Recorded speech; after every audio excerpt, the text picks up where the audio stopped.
Tell me about yourself. Walk me through your resume. The questions that open virtually every MBA interview you will do. Why does such a seemingly innocuous question elicit so much dread? Tell me about yourself should be a softball opener, right? And walk me through your resume? The answer is literally on a page that you've constructed. These first impression questions set the stage for the rest of your interview, but they don't have to be overwhelming.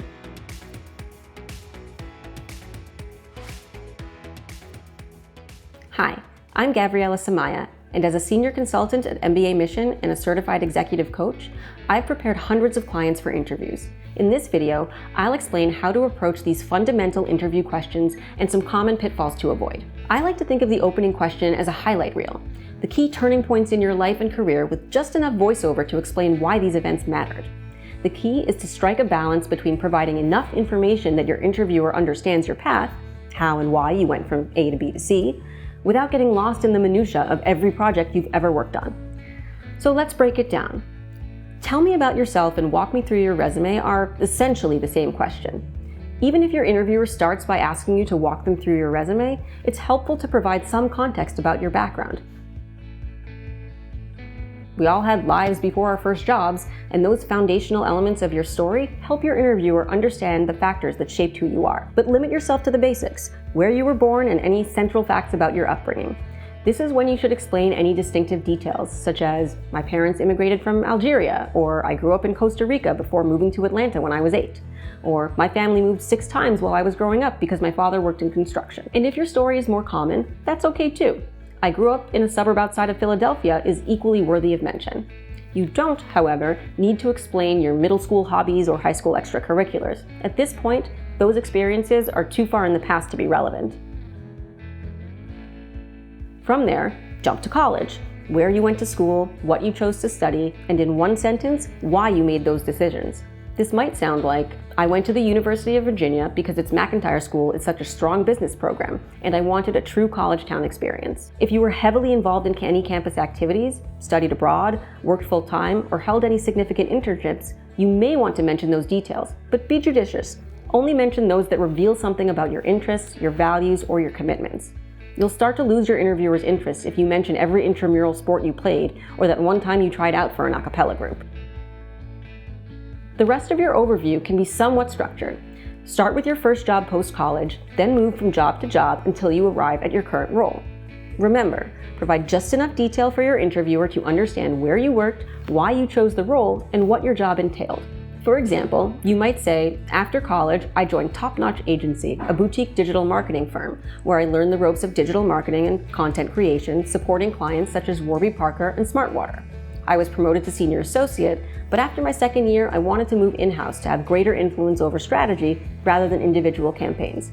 So I moved to Strategy Experts, where I oversaw the launch of their fastest growing category and partnership with Target. A few things to note about the structure of this narrative. If your company or division isn't a household name, explain what they do. Make sure you briefly explain your function. Titles alone can mean something wildly different depending on a company. Explain your reasoning for going from one job to the next. Maybe you realized you liked one part of your role more than another, or you wanted to go from a large corporation to a startup, or liked your role but wanted to move to a different industry. Maybe you were recruited to a new company and couldn't refuse a great opportunity. And lastly, avoid jargon. Your interviewer may or may not be familiar with your industry, so it's best not to assume they'll know what you mean. If you spelled it out on your resume, best to spell it out in your interview. What about negative turns of events? Not everyone's path is linear and setbacks happen. When you need to address a setback, your job was eliminated, your company folded, remember that you control the narrative. Be honest, but unapologetic. Provide just enough information to explain what happened, then pivot to how you handled it. For example, if your role was eliminated, there's no shame in explaining that you lost your job due to cutbacks, but don't dwell on it. Focus on your response instead. This might sound like, in 2020 my role was eliminated, but I took the opportunity to think deeply about what I wanted to do next and realized I wanted to move from the agency side to the brand side. I spent several months networking, got more involved in my community, and landed a job at my dream company where I've been ever since. That's it. You've made it through the gauntlet. Let's review common questions. How long should my overview take? Aim for 3 to 4 minutes at most. It can be hard to listen to someone else talk nonstop for any longer. Practice in front of the mirror or record yourself on your phone. How detailed should I be? Stay around 10,000 feet.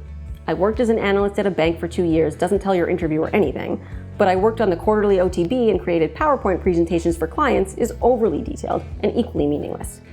Describe your accomplishments, key projects, or impact, not what you did day to day.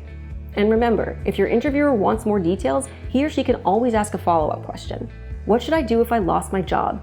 Be honest and redirect the conversation to what you've done since. And finally, one general word of advice.